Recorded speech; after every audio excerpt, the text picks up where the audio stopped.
안녕하세요. 길뷰티 길지쌤입니다. 오늘은 제가 따로 메이크업을 하는 영상이라기보다는 제 컨텐츠에 댓글을 달아주신 분들이 좀 있으시더라고요. 제가 봤을 때 눈에 확연하게 들어왔던 댓글이 스파츌러 활용법에 대한 문의였어요. 궁금증? 이런 거였는데 제가 항상 컨텐츠를 만들면서 찍으면서 이 부분 꼭 알려드려야지 하면서 반복적으로 얘기하는 부분들이 항상 있었거든요. 근데 거기에 대한 댓글을 달아주셨더라고요. 결과적으로는 제가 늘 했던 말이에요. 하지만 하나하나 다시 풀어가면서 같이 조금 고민을 해결해보는 시간을 갖고 싶어서 컨텐츠를 만들게 되었습니다. 그리고 요즘 날씨가 굉장히 덥잖아요. 피부 메이크업뿐만 아니고 아이 메이크업이나 이런 부분들도 사실 번지거나 망가지기가 쉬운 것 같아요. 그래서 제가 사용하는 아이 프라이머 제품도 소개를 해드리고 싶거든요. 그럼 기초를 바르고 제가 제 피부에 표현하는 방법부터 보여드릴게요. 가시죠. 짠! 저는 지금 기초를 바르고 왔고요. 선블럭이랑 바른 지 얼마 안 됐어요. 그래서 미스트만 살짝 뿌리고 바로 베이스 들어갈게요. 미스트는 달바 미스트. 수분감만 살짝 주고. 제가 지지난 영상 올렸을 때 댓글에 스파츌러에 관한 문의가 많더라고요. 사용법을 잘 모르시는 분들이 좀 계신 것 같아서 제가 하나하나 짚어서 사용하는 방법을 알려드릴게요. 오늘 사용할 파운데이션은 조르지오 아르마니 네오 누드 투르투 스킨 내추럴 글로우 파운데이션 2호예요. 저한테는 좀 밝은 것 같긴 한데 패키지가 너무 예쁘죠? 이런 컬러의 파운데이션이고요. 오늘도 역시 스파츌러로 베이스를 하는 걸 알려드릴 거예요. 이렇게 스파츌러를 좀 세워서 이렇게 길게 영역을 주고 피부에 이렇게 펴발라주는 거예요. 스파츌러만큼 중요한 게 이 스펀지인 것 같아요. 똑같은 더툴랩 스펀지예요. 물을 적시기 전에 스펀지의 크기고 이건 수분을 머금은 스펀지예요. 물을 적셔서 수건에 꽉 짠 스펀지거든요. 수분을 좀 머금은 스펀지는 확실히 말랑말랑하고 스펀지에 이런 각이 있는 부분은 좀 경계가 지기 쉽더라고요. 그래서 유의하면서 피부 표현을 하시고 마른 스펀지는 굉장히 좀 단단해요. 스펀지를 터치하실 때 손에 힘을 꽉 주고 이렇게 된 상태에서 통통 두드리시면 파운데이션도 훨씬 잘 펴바를 수 있고 모공 사이사이에 끼어있는 파운데이션을 훨씬 더 부드럽게 펴바를 수 있어요. 피부 컨디션에 따라서 마른 스펀지를 쓰던지 아니면 수분 스펀지를 쓰던지 선택하시면 되세요. 다 사용해보시고 내 피부에 맞는 스타일을 찾아가시는 걸 추천드립니다. 약간 피부톤이 까무잡잡하신 분들도 컬러감이 되게 예쁘게 잘 맞을 것 같아요. 이렇게 손등에 덜었잖아요. 이걸 이렇게 영역을 이렇게 길게 파운데이션을 펼쳐서 바를 거기 때문에 면적을 좀 넓게 영역을 넓게 잡고 이걸 이렇게 눕히면 안 돼요. 이렇게 세워서 이렇게 옆으로. 그리고 너무 꽉 누르지 마세요. 그냥 살짝 갖다 대고 옆으로, 살짝 갖다 대고 옆으로. 이걸 3번 정도 하면 고르게 싹 발라지죠. 그 다음에 스펀지도 넓은 부분으로 이대로 여러 번 반복을 하는 거예요. 여기가 넓죠? 넓게 3번, 2번, 3번 그리고 다시 두드려주고 이걸 이렇게 세워서 했을 때 얇게 펴발라지잖아요. 이걸 눕히게 되면 이렇게 발리는 거예요. 너무 양이 많아지잖아요. 다시 세워서 다시 양을 조절해보세요. 이렇게 모공이 넓은 분들이 파운데이션을 너무 이렇게 두껍게 바르잖아요. 그럼 모공 사이사이에 파운데이션이 잘 먹질 않아요. 그래서 모공 사이에 끼어있는 부분이 펼쳐지지가 않아서 끼어있는 게 그대로 보이는 경우가 많거든요. 그래서 얇게 여러 번 하라고 말씀드리는 거예요. 이 얇게 여러 번 하면 파운데이션의 텍스처가 굉장히 질감이 둔탁한 질감이어도 얇게 바를 수가 있어요. 얇게 바른 것처럼 피부 표현을 할 수가 있는 게 장점이거든요. 질문 중에 스파츌러로 힘 조절을 못 하셔가지고 긁히는 느낌이 있어서 겹겹이 바르기 힘들다고 하셨는데 긁히는 느낌이 있는 거는 이렇게 너무 꽉 눌러서 그런 거 아닐까요? 이걸 얇게 그냥 갖다 대기만 하면 되는데 이렇게 손에 힘을 빼고 이렇게 이걸 여러 번 하시는 거예요. 다음 질문 보면은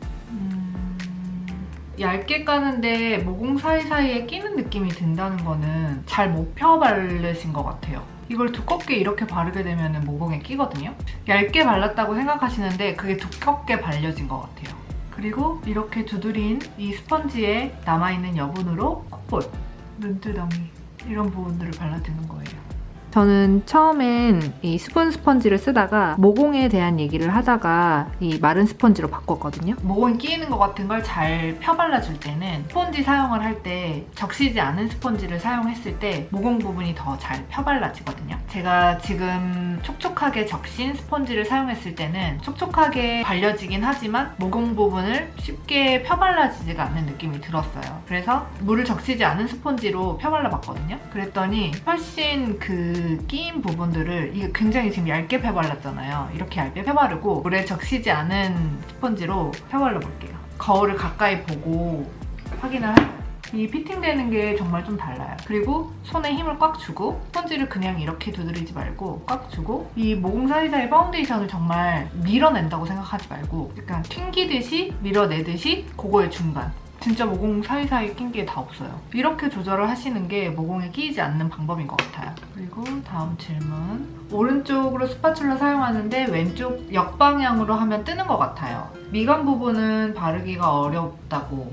저도 근데 이쪽은 이렇게 근육의 결 방향대로 하는데 반대쪽은 저도 이렇게 하거든요. 이게 더 편하니까. 이렇게 해도 되는데 그런 파운데이션을 묻는 방향이 달라야 되니까 저도 이렇게 하거든요. 이게 근육의 반대 방향이라고 해서 뭐 피부에 잘 안 먹는다고 생각할 수도 있고 말씀하신 것처럼 솜털 때문에 뭔가 뜨는 것 같은 느낌이 들 수도 있는데 이게 솜털 방향 때문에 어렵다고 하시면 이 스파츌러를 이렇게 하셔도 돼요. 이 방향대로 하셔도 돼요. 그거는 근데 내가 불편하니까 크게 영향은 없는 것 같아요. 댓글 주신 거에 답은 하나인 것 같아요. 제가 누차 말씀드린 얇게 여러 번을 하시면 돼요. 근데 그 얇게를 어느 정도가 얇은 건지를 잘 모르시는 것 같아요. 그거는 근데 해보면서 이게 본인이 느껴야 되거든요. 그리고 이렇게 바르고 나서 스파츌러의 그 역할도 굉장히 중요하지만 스펀지의 역할도 굉장히 중요하거든요. 잘 펴바르고 밀착을 잘 시키고 하려고 사실 이 도구를 사용하는 거잖아요. 이 도구를 실용적으로 잘 사용할 수 있는 방법은 내가 계속 해보고 터득하는 수밖에 없는 것 같아요. 그래서 계속 제가 유튜브를 찍을 때 보여드릴게요. 한번 따라해보세요. 따라 하다 보면 내 방법이 또 생기거든요. 그리고 이마 부분 하는 게 왜 어려울까요? 아까는 영역을 되게 넓게 했었잖아요. 이제는 요만큼만 좁게 해서 이렇게 나눠서 하는 거예요. 3번 정도 짧게 나눠서 하고 이 부분도 유분기가 많이 나잖아요. 그래서 여러 번 반복해 주셔야 돼요. 여기 넓은 부분 두드리고 난 다음에 또 스펀지에 남아있는 걸로 눈두덩이. 다시 한 번 더. 제가 이렇게 보여줄 때 한 번만 하는 것 같지만 되게 여러 번 해요. 그래야 밀착도 잘 되고 오래 유지할 수 있거든요. 너무 많이 바르는데 싶을 정도로 사실 발라요. 하지만 그냥 보기에는 많이 발라 보이지 않죠. 밀착을 시키는 거니까. 이게 많은 양을 둔탁하게 바르는 게 아니고 얇게 여러 번 바르기 때문에 절대 피부 표현이 두껍게 되지 않습니다. 이 모공 끼임에 대한 해결책은 그건 것 같아요. 스펀지를 마른 스펀지로 사용해보세요. 모공이 넓으신 분들은 특히나 얇게 여러 번 하셔야 돼요. 사실 모공도 별로 없고 피부 표현을 내추럴하게 하고 싶으신 분은 한 번만 하셔도 되죠. 근데 예쁜 피부 표현을 하는 게 오래 유지가 되고 싶으시잖아요. 그런 분들은 꼭 스펀지와 스파츌러가 있어야 되는 것 같아요. 그리고 사실 베이스 얇게 하고 싶으면 쿠션 하면 돼요. 많은 시간을 투자하지 않고 짧은 시간에 피부 표현 하시려면 쿠션을 사용하시는 게 제일 좋죠. 간편하고. 이렇게 끝! 질문이 해소가 됐을까요? 자, 다시 한 번 더. 스파츌러를 사용할 때 파운데이션의 영역을 여기에서부터 여기까지 넓게 주세요. 이렇게 영역을 넓게 줘서 넓은 부분을 바를 수 있도록 이렇게 넓게 펴발라주고 모공이 좀 넓으신 분들은 마른 스펀지 그리고 촉촉한 피부 표현을 좋아하시는 분들은 건조하신 분들은 물에 적신 스펀지를 사용해서 나한테 맞게 활용을 해보세요. 그리고 펴발라주세요.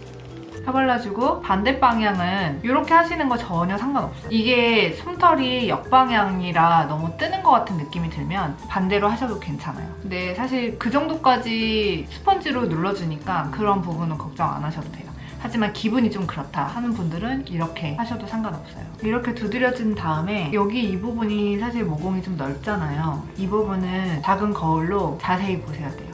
모공 사이사이에 파운데이션이 끼진 않았는지 꼈다면 스펀지를 이렇게 꽉 잡아주시고 그 부분을 튕기듯이 밀리진 않는지 꼭 체크를 하셔야 돼요. 그리고 이마랑 미간 부분 영역을 조금만 요만큼만 해서 이 부분. 너무 여기까지 하게 되면은 잘 안 펴 발라져서 가면 쓴 것처럼 보이거든요. 저 지금 좀 파운데이션 많이 해서 가면 쓴 것 같은데.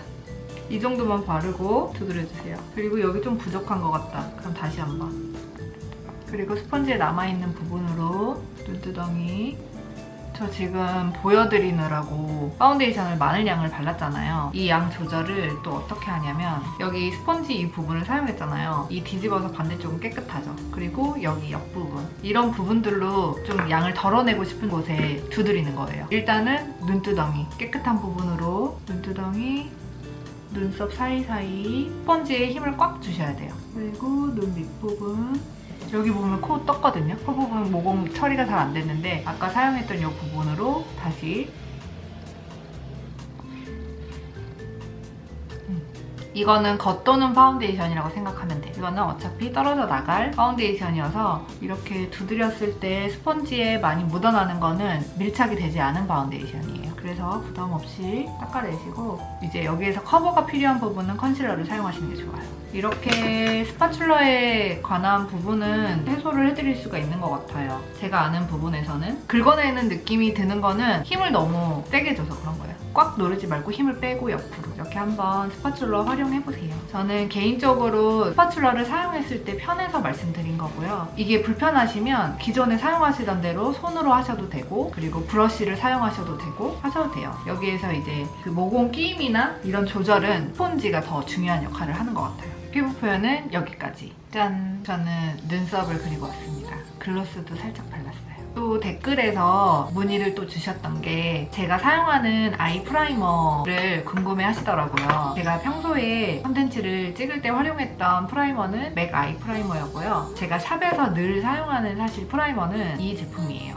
나스. 이 제품을 가장 많이 사용하는 것 같고 그리고 이것도 많이 사용해요. 어반디케이. 이거 많이들 아시죠? 근데 가장 강력하다고 생각되는 건 이거예요. 나스. 이건 데일리로 사용하기 되게 좋은 것 같아요. 이것도 데일리. 발랐을 때 나스는 텍스처가 좀 달라요. 맥도 조금 꾸덕한 텍스처인데 이건 튜브 타입으로 되어 있어서 짜서 사용하는 거잖아요. 나스랑 어반디케이는 이렇게 이 어플리케이터에 있어서 양을 조금 조절할 수 있다고 해야 할까요? 그래서 사용하기 조금 더 편한 것 같아요. 튜브 타입은 이건 사실 끝까지 사용하기 조금 어렵잖아요. 그죠? 그래서 이 텍스처를 하나하나 보자면 첫 번째로 이 나스 프라이머 이 어플리케이터에 그냥 하얀색이 있어요. 이게 기본 아이 프라이머인데 장점은 정말 오래 유지된다는 거. 유분기가 생기지 않고 번지지 않고 마스카라, 아이라이너, 아이섀도우 이런 부분이 정말 번지지 않고 오래가요. 땀이 많이 나도. 단점은 조금 하얗게 발색이 된다는 거. 그래서 파우더를 하면 더 하얘져요. 그리고 양 조절을 잘못하면 경계가 생겨요. 그래서 그 부분을 조금 유의하셔서 사용하셔야 되고 하지만 정말 강력하기 때문에 항상 손이 가는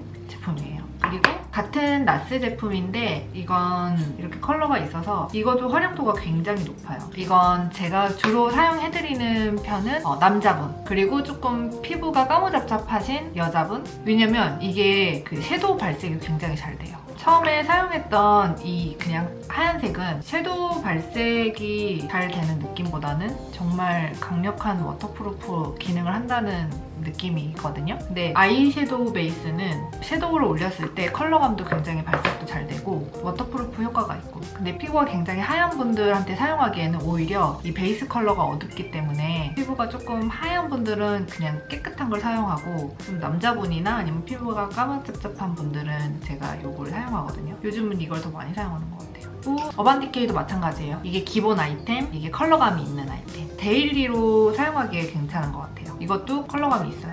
근데 좀 밝아요. 나스는 뭔가 제가 무대용 메이크업을 많이 하는 편이잖아요. 셀럽이나 긴 촬영으로 메이크업을 오래 유지해야 하는 분들을 위해서 사용했다면 어반디케이는 정말 우리가 데일리템으로 사용하기에 좋은 제품인 것 같아요. 텍스처가 좀 달라요. 나스는 조금 꾸덕한 느낌이었다면 어반디케이는 조금 더 촉촉한 느낌? 그래서 펴바르기가 되게 쉬워요. 경계가 거의 안 져요. 이렇게 쉽게 펴바를 수 있어서 데일리로 활용하기에 정말 좋은 것 같습니다. 이걸 단독으로 혼자만 사용하실 경우에는 그냥 이렇게 묻혀서 많이 사용하시더라고요. 좀 위생적으로 하려면 따로 덜어서 사용하는 게 훨씬 좋겠죠? 그리고 이건 기본템. 이건 좀 아이 메이크업 진하게 하시는 분들? 이게 컬러감이 나스랑 좀 달라요. 나스는 조금 더 진한 컬러인데 이건 굉장히 파운데이션 컨실러 같은 느낌이에요.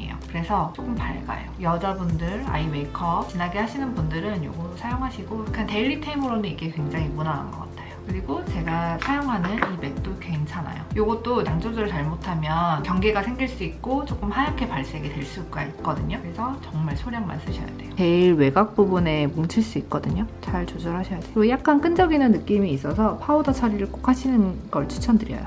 사용하는데 어렵진 않아요. 이렇게 아이 프라이머 소개해드렸습니다. 데일리템으로는 저는 이게 좋은 것 같아요. 이거 사용해볼까요? 이렇게 저는 손등에 제가 사용할 만큼만 이렇게 덜어서 이렇게 끼임 현상 있잖아요. 프라이머가 이런 걸 잡아주는 거예요. 눈두덩이 한번 닦아내고 이 쌍꺼풀 라인과 눈 겹치는 이 부분 있죠? 이 밑부분. 여기가 정말 잘 번져요. 여기를 꼭 하셔야 돼요. 속쌍꺼풀이신 분들 진짜 아이 메이크업 잘 번지잖아요. 마스카라만 해도 라인만 해도 번지잖아요. 이거 하면 진짜 효과 좋아요. 이렇게 눈두덩이까지 발라주고 여기에서 제가 하는 방법 아시죠? 파우더, 메이크업 포에버. 이거 진짜 좋은 것 같아요. 케이스도 너무 예쁘고 활용도도 너무 좋아요. 많이 쓰지도 않고 딱 필요한 부분만 사용할 수 있으니까 그거 휴대하기도 좋고 이렇게 눈두덩이가 싹 매트해지는 느낌이에요. 그리고 너무 이 하얗게 뭔가 발색이 된 것 같으면 쉐딩을 눈두덩이에 한번 해주세요.